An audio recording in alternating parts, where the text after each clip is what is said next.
Hola, somos Carlos, René y Juan Pablo. Queremos invitarte a nuestra mesa a degustar y fusionarte al sabor de la charla. Condimentemos con opinión objetiva, sazón y mucho buen humor los hechos del día a día en el mundo y en casa para digerirlos mejor. Acompáñanos cada semana a nuestra sesión culinaria y de opinión a fuego lento y disfruta la vida al dente. ¿Qué tal? Bienvenidos y bienvenidas una vez más a La Vida al Dente. El día de hoy los acompañamos como siempre, Juan Pablo, René, y les tenemos una invitada de lujo. Ni más ni menos que Laura Tamayo. Gracias por estar aquí, Laura. Laura nos va a platicar de qué tiene que suceder para que llegue la comida a nuestros platos, es decir, desde el campo hasta la mesa. ¿Y por qué? Porque Laura es una experta que tiene 20 años metida en la industria de la alimentación, pero además también es una experta en temas ambientales. Actualmente ella es vicepresidenta de comunicación del Consejo Nacional Agropecuario, además de ser la directora de comunicación y sustentabilidad en Bayer, México. Así es que Laura, nuevamente bienvenida, muchas gracias por acompañarnos. Muchas gracias por invitarme, feliz de estar aquí el día de hoy. Gracias, y pues ¿qué vamos a cocinar ahora, René? Mira, lo que vamos a hacer el día de hoy es, vamos a hacer un ceviche de hongos. Nos vamos a ir con productos de los que nos da la naturaleza, rodeando a la milpa, aunque luego se van un poquito al bosque. Vamos a hacer un ceviche de hongos, vamos a hacer un esquite que vamos a servir con una pequeña sorpresa que les mencionaremos al final para darle su toque al dente. Y luego vamos a terminar con un cerdo en morita, que ese es porque uno de los integrantes de La Vida al Dente se muere de ganas de ese plato desde hace rato. ¿Sí? Eso es lo que vamos a comer el día de hoy. Sensacional. Juan, muy bien. ¿Ya estás listo? ¿Listo? ¿Sí? ¿Afilados los cuchillos? Que estés aquí, Ay, gracias, encantada de estar aquí el día de hoy. Bueno, pues a darle. ¿Qué tenemos que hacer, chef? Perfecto, mira, voy a terminar de picar la cebolla y el esquite lo hacemos con el elote. Un elote así, vamos a desgranarlo, aunque ya en los mercados se puede conseguir desgranado, pero queremos que vean cómo es un elote ya completo, listo para prepararse. Y está hecho con maíz blanco, algo importante de lo que también Laura nos va a platicar. Por supuesto, claro que sí. Sensacional, pues a darle. Perfecto. ¿Quién toma la siguiente tabla para terminar de picar los hongos en esa misma No, pues forma? muy sencillo, Laura.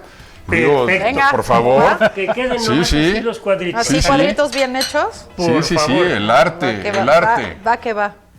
Me parece Vientos. muy bien.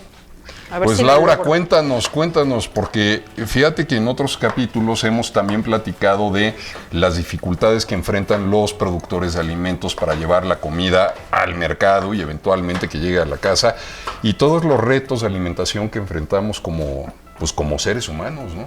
De alimentación y que se combinan con el tema de sostenibilidad, porque lo que tenemos es cómo le hacemos para producir alimentos para más personas, pero sin ocupar más agua. Exacto. Sin ocupar más bosques y selvas, sin ocupar más recursos naturales. Y al mismo tiempo es, bueno, pues ok, ya no ocupemos bosques y selvas, ocupemos menos agua, eso está muy bien. ¿Y cómo hacemos para evitar que el suelo se degrade? Porque lo que ustedes no saben de la agricultura, o una de las cosas que mucha gente no sabe, es que cuando producimos lo mismo en esa tierra, le hace, por ejemplo, el maíz, pues conforme va pasando el tiempo, esa tierra pierde nutrientes. De ahí los fertilizantes famosos, Claro. que están muy bien, pero llega un momento que la tierra, por más fertilizantes que le pongas, ¿Ya no da? ya no da. Por eso ahora en la agricultura cada día más estamos hablando de cómo trabajar con los suelos, cómo hacer lo que le llamamos suelos vivos. Entonces, los retos son impresionantes, o sea, para que cada día en cada casa de los mexicanos y las mexicanas tengamos esta variedad y esta espectacular variedad tanto de alimentos que vienen del mundo vegetal como del mundo animal, los productores se enfrentan a muchísimos avatares. Y en términos económicos les voy a dar un ejemplo. El productor cada año, cuando va a decidir sembrar su maíz, por ejemplo, invierte la totalidad de ese trabajo, de ese año, en una sola decisión, en una sola cosecha. Imagínense que ustedes que tengan sus trabajos y todo lo que ustedes manden y ordenen, en lugar de pagarles cada mes, les pagan una vez al año. Y ahí va su resto. Si sale bien la cosecha, tienen para comer, para mandar a los hijos a la escuela, para todas las cosas que se necesitan durante ese año. ¿Y si les va mal? Lo pierden. A Adiós. parir chayotes. Wow. A parir chayotes, literal, nunca mejor dicho. Entonces, la verdad es que es una profesión llena de satisfacciones, pero profundamente riesgosa desde el punto de vista económico. En ese sentido, a la hora que el agricultor decide en qué momento ponerle fertilizante, en qué momento ponerle agroquímicos o orgánicos, da igual, eso no importa. En qué momento pasar las máquinas. Todo eso son más o menos 50, 70 decisiones que tiene que tomar con base en la experiencia, que tiene que tomar en ese momento, y si las toma mal, Claro. ¿qué pasa? Pues otra vez, otros O chayotes si el más. clima no le funciona o algo pasa, ¿no? Es frágil, Muy. frágil el equilibrio. Muy. Entonces, pues la verdad es que cada vez que comamos, cada vez que nos pongamos alguna pieza de algodón, cada vez que nos echemos una cervecita, un tequila, Salud. Salud. hay que pensar en todo eso. O sea, hay que reconocer el gran trabajo que hacen los agricultores y las agricultoras del mundo para que podamos tener esto en nuestras casas. Fíjate que es bien importante lo que dices, porque me da la impresión de que en las ciudades tenemos al campo muy lejos. Realmente no sabemos qué es lo que hace el productor agrícola y qué tiene que sufrir para que llegue la comida a nuestras mesas. Entonces es bien importante platicar de este tipo de cuestiones. Y ese que es una seta, Es una seta. se ve divina, divina. ¿Con cuchillo o así? Como Como tú tú gustes, quieras. estás en casa. Sí, A sí, mano, sí. Yo lo hago a así, manitas. Bien. a manita. Y lo que es muy interesante es que todo este tipo de alimentos en realidad no tenemos que sacrificar nada. Es decir, podemos seguir conservando este espíritu de sustentabilidad y seguir preparando cosas muy ricas, cosas Claro. que ya vimos que un vasito de esquite para que llegue todo lo que tiene que suceder, ¿sí? Y le podemos ir dando toques y le podemos ir dando sabores y mantener las dos cosas, ser sustentables, ser conscientes con el respeto al medio ambiente y comer de maravilla, que es la parte que nos gusta. Exactamente, exactamente. Muy bien, pues enseguida volvemos. Acuérdense, por favor, denle like, compartan. Estamos en Facebook, YouTube, Instagram y desde luego la página electrónica que es lavidaaldente.com, en donde van a encontrar todas las recetas del chef René y también algunas aportaciones que esperamos de algunos invitados, ¿verdad? Nos vemos ahora. Amigos, ya estamos de vuelta. Vamos a dar una revisada qué es lo que hicimos. Para este esquite tomamos los granos, pusimos mantequilla, acitronamos la cebolla, un diente de ajo. Para darles una idea, aunque la receta va a estar siempre en el sitio, para medio kilo de granos utilizamos un poco de mantequilla, digamos como un cuarto de barra. Ahí acitronamos la cebolla, que es un cuarto de cebolla picado, con un diente de ajo. Pusimos los granos, pusimos el agua, un cubito de consomé, el epazote picado, y esta vez por al ser al dente le metimos un poco de chile poblano picadito que le va a ayudar mucho a dar sabor. Y ahora vamos a pasar a hacer nuestro ceviche de hongos, que va a ser el segundo platillo del día de hoy. ¿Sí? En este vamos a hacer una pequeña vinagreta donde vamos a poner primero la cebolla morada para que se vaya tomando sabor en la vinagreta. Después incorporamos nuestros hongos, un poco de chile cuaresmeño y vamos a dejar reposar, ¿sí? Y ya al final acompañaremos con nuestro cerdo en morita, del que no tengo ahorita el cerdo aquí, pero todo lo demás es tomate verde, cebolla, ajo y chiles morita, que los pasamos por el comal, todos ellos cuidando mucho que el chile morita no se nos queme porque se nos amarga. Entonces, con eso vamos a hacer la salsa.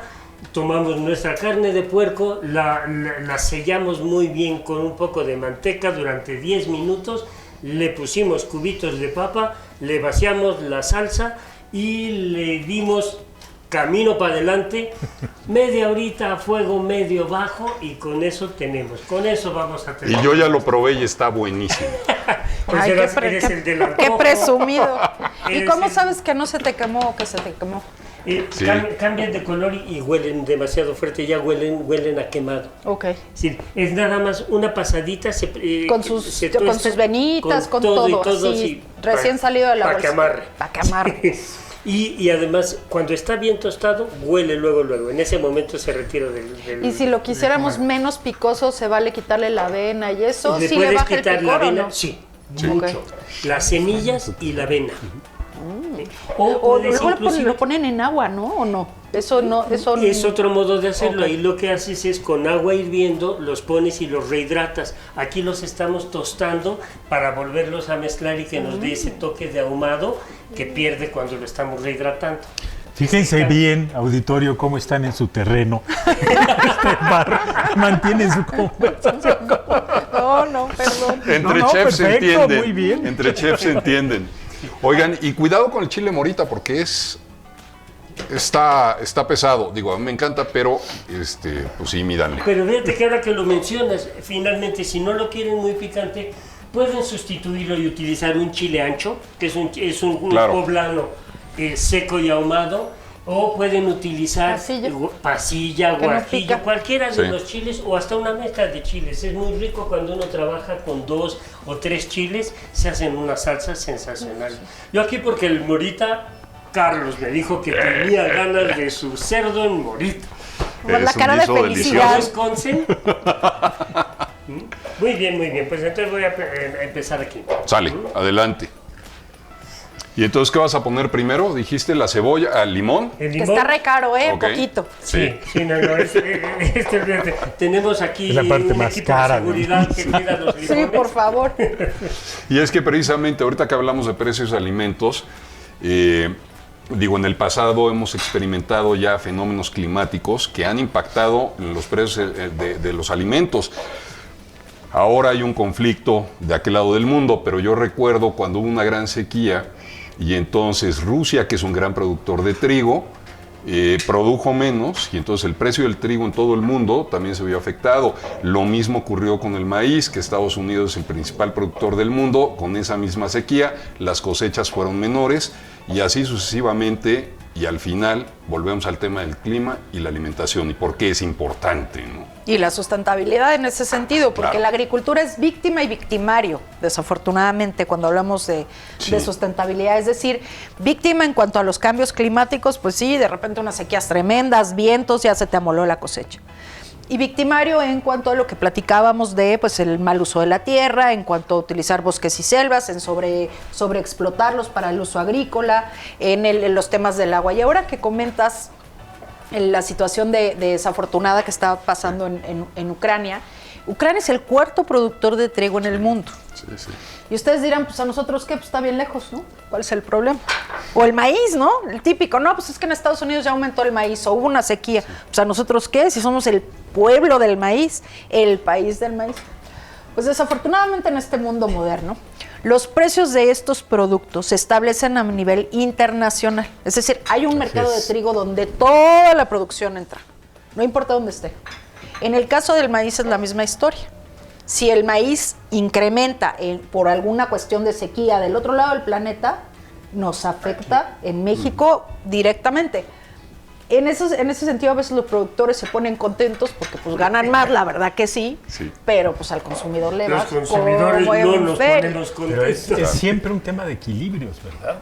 Totalmente. Porque el concepto de sustentabilidad, sostenibilidad, etcétera, me fascina. Y el tema de este programa a mí me encantó, porque sí es un asunto de equilibrios, ¿sí? Si los equilibrios están bien en términos internacionales, es fácil o relativamente fácil asegurar que se produzca lo suficiente para quienes deben de consumirlo en estos términos de buena calidad, etcétera, etcétera. Pero que al mismo tiempo, y esto es importantísimo, si se mantiene el equilibrio, se pueda asegurar que las generaciones que vienen puedan disfrutar de lo mismo, ¿sí? El problema es que ahora lo que se ha perdido en el mundo son los equilibrios. Yo te tengo una pregunta allí. ¿Qué va a pasar con la sustentabilidad? la sustentabilidad, ¿sí? Con la guerra en Ucrania, con esta alteración que se va a producir en las producciones de todo el planeta, ¿sí? Y con la variación de los precios. Pues nunca mejor dicho, porque la verdad es que todo está interconectado. La sustentabilidad al final del día es un juego a largo plazo. O sea, hay que invertirle ahorita mucho dinero, hay que trabajar mucho para obtener resultados a futuro. Pero el cambio climático está aquí. O sea, no podemos obviar y no podemos decir que no existe. Entonces, las soluciones tienen que ser de acuerdo al problema, no de acuerdo a, bueno, pues es que me va a costar más dinero. Pues lo siento en el alma. De ahí que tú ves regiones como Europa, donde ya hoy por hoy se está comprando bonos de carbono en todo el planeta. Bonos de carbono significa, yo contamino. Muy bien. ¿Y cómo vamos a hacerlo para remediarlo? Pues además de muchas cuestiones técnicas, tecnológicas, de maquinaria y todo eso, se le permite a las empresas rentar árboles. Para el ejemplo más sencillo. Eso se llama bono de carbono. ¿Por qué? Pues yo aviento a la atmósfera, se mide en toneladas, yo aviento a la atmósfera 2 toneladas. Pues voy a buscar un bosque en cualquier parte del mundo que me ayude a absorber esas 2 toneladas de carbono.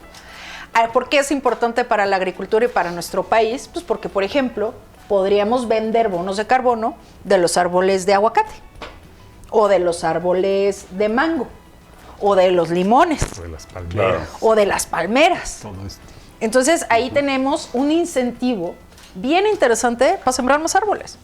O sea, finalmente, después de tantos miles de años, estamos reconociendo el valor de los árboles, que a mí me parece espectacular. Entonces, esa es una solución a corto plazo importante que en este momento los gobiernos, sobre todo, están poniendo sobre la mesa.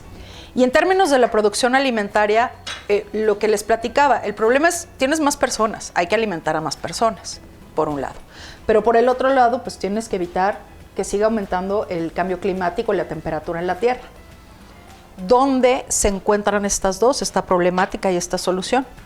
Creemos que a través de la tecnología, producir más con menos.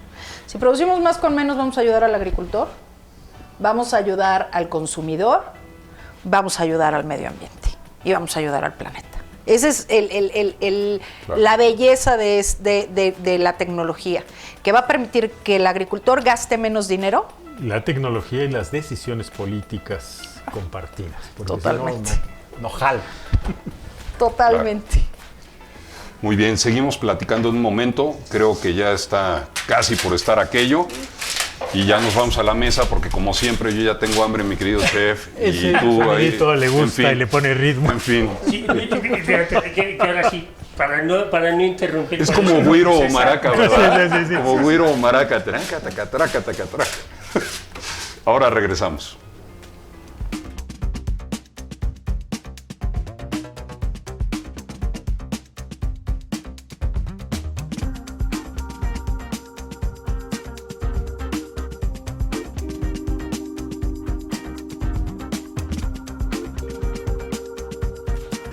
Hola amigos, de nuevo aquí con ustedes y muy honrados en tener a nuestra invitada de hoy, Laura Tamayo, para comentar las cosas relacionadas con la sustentabilidad y esto que vamos a degustar hoy, ¿sí?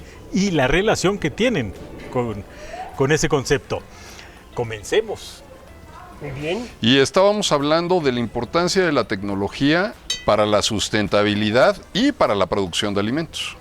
La verdad es que la innovación y la ciencia es lo que nos van a resolver en la crisis alimentaria en el futuro. Los agricultores de nuestro país que traen estos alimentos tienen gran tecnología, tienen desarrollos tecnológicos importantes que hacen que sus cultivos sean sustentables. Y no quiero lastimar sus sueños, pero, por ejemplo, hay un dato bien interesante que a mucha gente le sorprende. Todos pensamos que la naranja es natural, ¿no? Todos decimos, pues la naranja, no hay nada más natural que una Una naranjita. naranja y un jugo de naranja. Que un jugo de naranja recién exprimido y toda esta historia. Pues déjenme contarles que la naranja es una invención del hombre. Es decir... ¿Cómo? A ver. Hace 5,000 años un señor, o una señora, yo que sé, en China, Ajá. decidió coger un esqueje de mandarina, uno de toronja, lo partió, lo puso uno encima del otro y salió la naranja. De una naranja. Ok. El aguacate Hass, se llama Hass porque es el apellido del señor que mezclando esquejes, mezclando plantitas de diferentes tipos de aguacate, logró el aguacate Hass. Además, el aguacate Hass tiene una característica bien interesante. Lo grueso de la cáscara es porque estaban buscando alguna manera de comercializarlo sin que se echara a perder tan pronto. Entonces, muchas de las cosas que tenemos en nuestra mesa son grandes innovaciones tecnológicas. O sea, no debemos de rechazarlas y decir, ay, no, es que esto no es natural. Al contrario, guau por la invención humana, guau por la imaginación. Son de naturaleza arregladita. Arregladita. Bonita, como este plato, bien puesto, ¿no? Pero a ver, Aguacatejas. Y tiene aguacatejas. cuéntame algo. Ahorita hablabas tú de tecnología, está bien, pero estas mezclas, entiendo que los esquejes, ¿qué son? Como pie o una rama. Puede ser la rama, puede ser el tronquito de una planta. Entonces lo que hacen, y todo mundo cuando éramos chiquitos en algún momento, lo que pasa es que ya nos acordamos, pues ya están mayorcitos. Gracias. Gracias por los mayorcitos, porque me han dicho peor. Cortas y literal tienes uno con raíz, un arbolito con raíz, un tronquito. Ajá. Coges el tronco de otra planta, que sean hermanas o primas. Yo tengo la teoría de que hay un aguacate en Veracruz que es amarillo. Yo estoy segura que eso es un primo del mango. O sea, ahí alguien mezcló algo porque se parecen, hasta en sabores son. Ok. Entonces, bueno, pones el tronco del otro árbol arriba y lo amarras. Pero entonces estamos hablando de Así lo hizo técnicas milenarias. de injertos que exacto, son milenarias. No necesariamente es un tema de laboratorios como muchas personas piensan. Así es. O Ok. sea, la agricultura que hoy por hoy tenemos y los alimentos que hoy por hoy tenemos, les garantizo que pasaron por la mano humana, por las manos del hombre en alguna o en otro momento de la historia. Ok. Como la naranja hace más de 5,000 años. O sea, Oye, qué interesante esto que nos estás contando, pero por favor prueba el ceviche y danos tu opinión. qué delicia. Oye, no, es interesantísimo esto que nos estás platicando, porque efectivamente la evolución de la agricultura y también de la ganadería, pues ha sido gracias a la intervención del hombre. Ahora, pues sí, ¿cuál es el reto? De aquí a 2050, entiendo, y corrígeme si me equivoco, tenemos que duplicar la producción de alimentos, pero ya no tenemos más tierra. Y es algo que abordábamos en uno de nuestros capítulos anteriores, la necesidad de preservar la frontera forestal, es decir, no derribar más árboles para sembrar semilla, pero producir más alimento para que nos alcance a todos los que vamos a hacer en el año 2050. ¿Cómo le hacemos? O sea, eso es un trabuco. Totalmente de acuerdo contigo, y la respuesta es a través de tecnología. Hoy por hoy estamos hablando de drones, hoy por hoy estamos hablando de Big Data, hoy por hoy estamos hablando de cosas que pensamos más en Google y menos en un agricultor. Hoy por hoy tenemos sensores, por ejemplo, que analizan la tierra y le dicen a un agricultor dónde sembrar o dónde se necesita potasio y dónde no, porque el potasio es un fertilizante. Es un elemento natural para que no piensen que es químico. Claro. Pero el suelo necesita potasio para que las plantas crezcan bien, por dar un ejemplo. Y entonces ya hay sensores que van midiendo estas necesidades de cada parte de la parcela de un productor, lo que permite ser precisos. Entonces usas menos fertilizantes, usas menos agua. Y usas sobre menos todo tierra. únicamente en donde se requiere, supongo, ¿no? Así es. Porque digo, hay que pensar que, vamos a decir que yo estoy sembrando en 100 hectáreas, pues un terreno de 100 hectáreas supongo que es diferente en un extremo que en otro o en la mitad, ¿no? Tiene condiciones distintas. Y también tú pensarás, bueno, 100 hectáreas, eso solo los grandes agricultores. No, esta tecnología hoy por hoy ya puede estar cerca de los productores de 1 hectárea, de 2 hectáreas. O sea, ya no es esta cosa tan cara que antes era, ya puede llegar a esos lugares. Al grado que en este momento, por ejemplo, hay productores engordadores de chapas, productores de leche, que a las vacas se les pone un collarcito que va midiendo la temperatura de la vaca. Si está lista, pues para tener a su cría. Si está bien de temperatura, si no está enferma. O sea, mide una serie de cosas importantes en el organismo del animal para que el lechero, en este caso, o el productor pecuario, pueda estar más pendiente de la vida y de la salud de sus animales. Eso genera mejor leche, eso genera, una vez más, decisiones más informadas. O sea, la verdad es que la tecnología ha venido a cambiar la agricultura para bien de manera impresionante. Y ahí también creo que muchas veces nos venden esta historia, como les decía, romántica de la producción agrícola. Y también ahí entra un poco la cuestión, pues, de los alimentos orgánicos. Los alimentos orgánicos es una manera de producción que básicamente no utiliza agroquímicos generados por el hombre, pero sí usa. O sea, potasio, por ejemplo, podría ser un fertilizante aprobado o permitido en la producción orgánica, pues porque es un elemento de la tabla periódica y ahí anda, ¿no? Es natural. Claro. Entonces, sí se ocupan fertilizantes, sí se ocupan herbicidas y pesticidas, pero de otro tipo. Y en segundo lugar, al no poder utilizar una serie de productos, la extensión de tierra y de agua que se ocupa para los productos orgánicos es mayor. Entonces, si ustedes van a comer productos orgánicos, lo cual es respetable y cada quien decide qué comer por sus cuestiones o sus ideas relacionadas con la salud, está muy bien. O pues porque sí, porque dicen, oye, a mí esto del orgánico me gusta, hasta me sabe mejor. Eso es un libre mercado y eso está muy bien. Pero si ustedes van a consumir productos orgánicos por creer que son más sustentables y mejores con el medio ambiente, desafortunadamente, con todo respeto, estarían equivocados. Ok, eso qué importante, no, pero qué importante decirlo. Y como tú dices, qué bueno, cada quien es libre de elegir la forma en la que quiere alimentarse, pero que sea la razón indicada. Es muy importante esto que dices, si requieren más recursos, si requieren mayor extensión de tierra, etcétera, pues bueno, sí van en contra del objetivo que queremos lograr de aquí al 2050. Y es importante porque además también nos lleva a que hay que tener conciencia de este impacto. Si he decidido yo consumir alimentos orgánicos, voy a tener una huella más grande sobre el medio ambiente. Exacto. Como dices, es una decisión, nada más que estemos conscientes de. Claro. El problema es como comentas, Laura. La gente cree que es al revés, que con el orgánico es más sustentable y no daño al medio ambiente. Fíjate. Y además, fíjate que hoy la agricultura está en un momento súper interesante. El otro día tuve la oportunidad de conocer unos productores de pimiento, que exportan y todo. Todo lo tienen en invernaderos de vidrio, que son así súper sofisticados. Y para combatir las plagas, hacen un mix bien interesante. Hacen un mix entre otro tipo de insectos que se comen a los bichos negativos del cultivo, pero también meten algo de agroquímicos. Los venden como convencionales, no como orgánicos, porque no podrían. Ajá. Pero yo le preguntaba a este productor, oye, ¿por qué le estás metiendo los bichitos? Dice, me sale más barato. Me sale más barato meter bichos que se comen a los otros bichos que meterle agroquímicos. Entonces, estamos hablando de que cada día el mix entre lo que consideramos orgánico y no orgánico se está acercando en el mundo de la producción porque simplemente es mejor negocio. Sí, económicamente es más viable. Claro. Es lo que se conoce como control biológico, ¿no? ¿No? Buenísimo. Mira cuántas cosas aprendemos el día de hoy.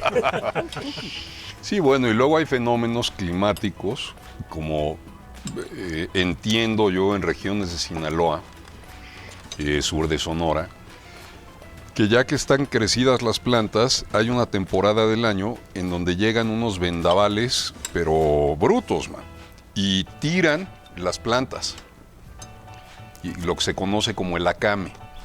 Y entonces tú tienes sembrada ahí toda tu parcela con maíz, que las plantas de maíz, para quienes nos están viendo, pueden llegar hasta 3 metros de altura.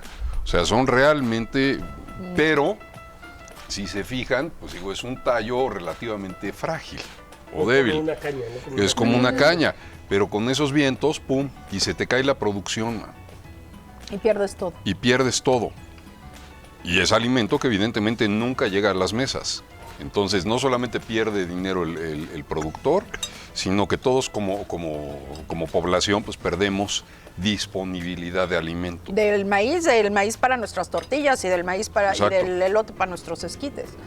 Y en ese sentido, qué bueno que lo mencionas, porque hace un par de años un científico mexicano, un agrónomo, 100% mexicano. Con un grupo de investigadores se aventó pues prácticamente 8 años generando una nueva planta. Esta historia que contábamos de China de los esquejes se sigue haciendo, claro, en laboratorios, o sea, en invernaderos, controlado, más modernito, pero para el caso es la misma historia. Eso se llama hibridar, no es la otro tipo de producción que se llama genéticamente modificada. Esto es hibridar. Bueno, pues este señor, este científico, se puso dice, se caen muchos maíces, se cae mucho el maíz. ¿Cómo hago que la planta de maíz crezca menos? Entonces, a prueba y error, consigue finalmente una planta que es más chiquita. Eso permite efectivamente que no se caiga, que no haya came, pues, que no se caiga con los vientos. Pero lo que él no se dio cuenta es que, y le llama, a mí me gusta mucho, dice, es que yo no me di cuenta que la arquitectura de la planta, es muy elegante, la arquitectura de la planta iba a obligar a que las raíces, en lugar de ser así, las raíces del maíz son así como peludas, como despeinadas, hagan de cuenta. Y la arquitectura de la planta obligó que las raíces se volvieran más peinaditas, más hacia abajo. ¿Y eso qué permitió? Menor uso de agua, porque la raíz es más eficiente. Mira. Entonces estamos hablando de que esa planta en particular ocupa a veces entre 20 y 30% menos agua que un maíz convencional. Multiplicado por el número de plantas, claro, por el número de metros sembrados, es realmente una diferencia y un impacto positivo. Fue tan grande el descubrimiento que hoy por hoy esa planta se están haciendo investigaciones en Estados Unidos, en Europa y en otras partes del mundo para que el año que entra se lance a nivel mundial. Mira. Y eso es un desarrollo mexicano. De Bayer. Perdón, tenía que hacer mi comercial. Totalmente. Perdón, si es Bayer es bueno. Exactamente, si es Bayer es bueno. 100% mexicanos, científicos mexicanos, allá en Tlajomulco, en el estado de Jalisco. Ahí es donde se hizo esta investigación. Y la verdad es que él te lo cuenta y te dice, es que yo tuve un sueño. ¿Cómo hacer que este tema? Y estuvo Daura y dale, no conseguí el dinero para la investigación. Finalmente lo consiguió y 8 años después tenemos una planta, gracias a un científico mexicano, que creemos que va a cambiar el uso del agua y estas pérdidas de dinero por el acame a nivel mundial. Wow. No, hombre, sensacional. Muy bien, muy bien. ¿Qué te pareció el cevichito? Está buenísimo, ¿verdad? Espectacular. Bueno, y nos toca ahorita probar nuestro esquite al dente en el siguiente bloque, donde vamos a probar el esquite acompañado con otro amigo del maíz, que es el huitlacoche, y un toque de queso de cabra. Hasta el próximo bloque. No los mandes hasta el próximo episodio. ¿Qué pasó? No, iba a decir hasta el próximo plato. Tiene hambre René. Y seguimos disfrutando de los placeres de la vida al dente. Y algo que no hemos presentado es qué estamos tomando, con qué estamos acompañando estas delicias. Y es un tinto de verano que mi querida Laura nos hizo favor de preparar. Así es que, Laura, ¿por qué no compartes con el auditorio cómo se hace esto? Hay dos tipos de bebida de frutas con vino. El famoso clericot. Y hay otra versión que es el tinto de verano. En este caso es tinto de verano. Entonces, es muy fácil, botella de vino, baratita, por favor, no se vayan a gastar el vino de la abuelita, de la fiesta de cumpleaños. Si pueden Tetra Pak, pues hasta Tetra Pak, no pasa nada. Al final del día se va a combinar. Un refresco de limón de 600 mililitros, puede ser Sprite 0 para quien anda a dieta o Sprite normal. Comercial a Coca-Cola, a ver si nos patrocinan. Manzana, y hay quien quiere puede ponerle durazno. La verdad es que la fruta es al gusto, pueden ponerle 2, 3 manzanas o 2, 3 duraznos, ya sea uno indistinto o combinados. Y finalmente una naranja exprimida, completa, y 3 o 4 limones. Mi recomendación es que póngale menos limón, y ya que lo preparan, lo prueban, y dependiendo de su gusto por lo dulce o ya por más, ya lo van midiendo. Entonces se le pone, hay también un agua mineral, también de 600 mililitros. Okay. Topo Chico, también Coca-Cola, a ver si nos hacen el favor del sponsorship. Para que quede a ver, bien. Coca-Cola, ¿a dónde mandamos la factura? Exacto. Entonces, básicamente es mezclar todos los ingredientes. Primero se pone el hielo, luego la fruta y el refresco. Mi recomendación es dejarlo marinar la fruta con el refresco y con el agua mineral 1 hora para que empiece a sacar la fruta su dulcecito. Posteriormente se le pone el limón y la naranja y finalmente el vino. Hasta se ve bien bonito, ya lo verán por ahí, porque van viendo cómo va poniéndose color vino, literal. Y a disfrutar. Hay quien le gusta sin fruta, esto lo servimos sin fruta. Hay quien le gusta con fruta. Pueden hacerlo todavía más grande, le pueden echar más hielo y un poquito de más agua mineral y entonces les alcanza pues hasta 2 jarras, si andan apretados de presupuesto. La verdad es que es mucho al gusto. Es cosa de ir probando e ir disfrutando poco a poco. Pues es una bebida súper refrescante y va re bien. Así es que pues adelante, ahora vamos al esquite tan presumido, ¿no? Adelante, ataquemos el esquite. Y mientras a mí me gustaría preguntar, ¿qué es lo que podemos hacer los ciudadanos de a pie para respetar más el medio ambiente, para ser más sustentables sin tener que hacer sacrificios en nuestro modo de comer y en nuestro modo de vivir? Fíjate que hay varias cosas que podemos hacer importantes. Una directa, y así se las voy a decir, el desperdicio. Compremos lo que comamos, no exageremos con la comida. Tenemos un país privilegiado en términos de frutas y verduras que la verdad ir al mercado, aún con los precios altos del día de hoy, nos sigue saliendo muy barato. Entonces no caigamos en esa de, pues al fin que está bien barato. O sea, respetemos al productor, respetemos a la producción en términos de comprar lo que ocupamos. Segundo lugar, consuman todas estas frutas, todas estas verduras, todos estos cárnicos que forman parte de nuestra gran tradición culinaria. Dicen que en la diversidad está el gusto y eso va a permitir y va a ayudar a que muchos agricultores y productores pecuarios en nuestro país mejoren y les vaya mejor. Y finalmente, infórmense. Hay muchos lugares, hay muchos sitios, si ustedes buscan de dónde viene el limón, dónde se produce, seguramente en Google van a encontrar muchos sitios y muchas referencias para entender realmente cómo la tecnología está ayudando, cómo llegan estos productos a nuestra mesa. El Internet tiene muchísimas maneras o muchísimos sitios que informan y aclaran. Entonces sí es importante que sepamos y tengamos claridad de lo que nos estamos comiendo. Entonces son, creo que ejemplos sencillos, fáciles, para ir siguiendo poco a poco y tener una alimentación más sustentable y más responsable. Y el consumo local que nos lleva a reducir la huella de carbono. Totalmente. En vez de traerme unas naranjas que vienen del norte de California, mis naranjas que vienen de Veracruz, la huella de carbono es mucho menor. Y cuando sumamos todos esos ahorros en la huella de carbono, hay un impacto real que además nos va a beneficiar a nosotros dentro de un medio ambiente mejor conservado, ¿no? Y que va a asegurar mejores condiciones para las generaciones que vienen y la disponibilidad de todas estas cosas, ¿no? Yo creo que hay que cuidar ese futuro y hay que cuidar que Laura pueda probar las cosas que no la dejamos. Sí, porque no le hemos dejado hablar. Así es. Y eso me lleva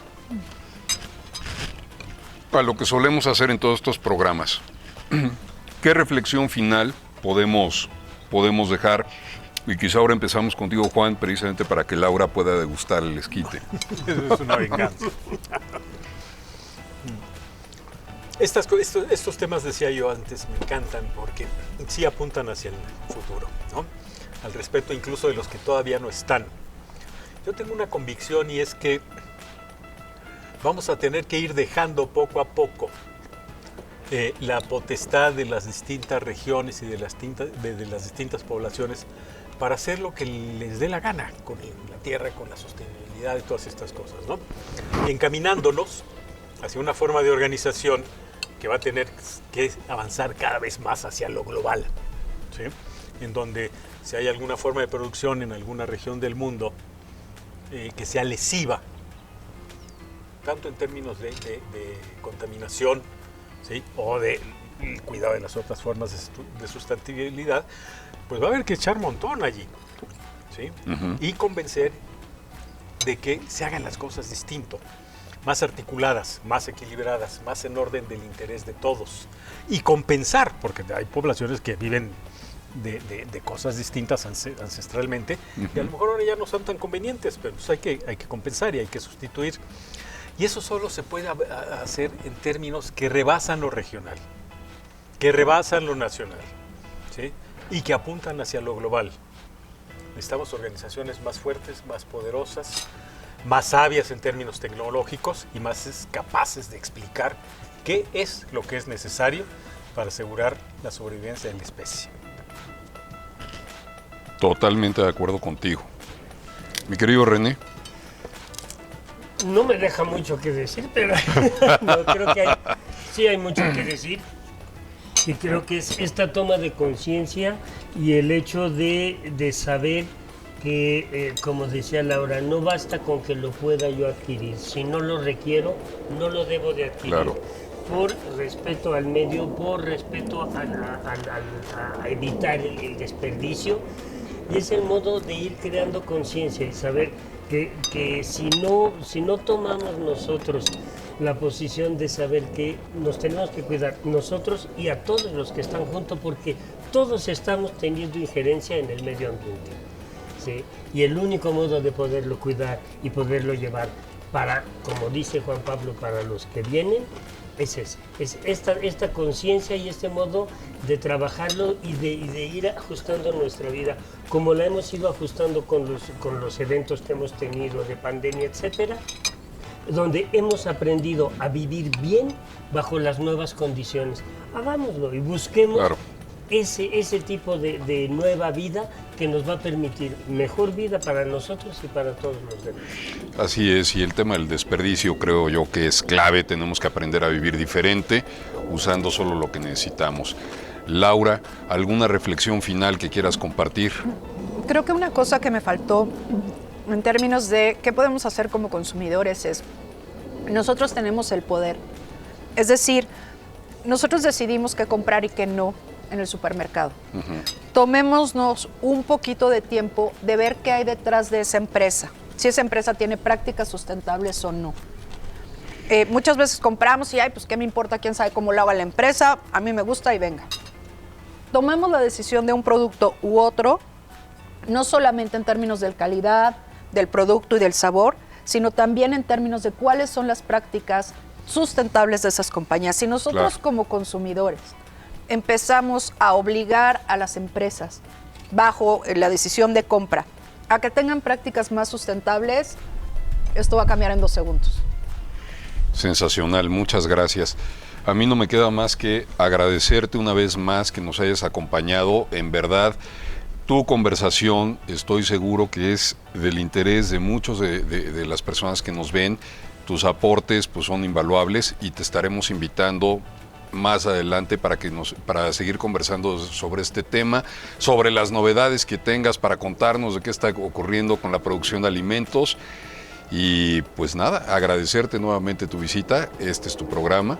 Uf, yo aquí me tienen ya a diario. Qué no, bárbaro, sí, porque además ya vimos que eres una chef consumada y luego necesitamos que alguien nos quite de la tiranía de René porque no nos deja cocinar.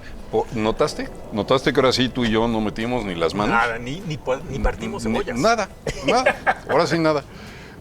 Pero en fin, hasta aquí llegamos. Muchas gracias por acompañarnos. No se olviden, lavidaaldente.com, La Vida al Dente en Facebook, La Vida al Dente en Instagram y La Vida al Dente en YouTube.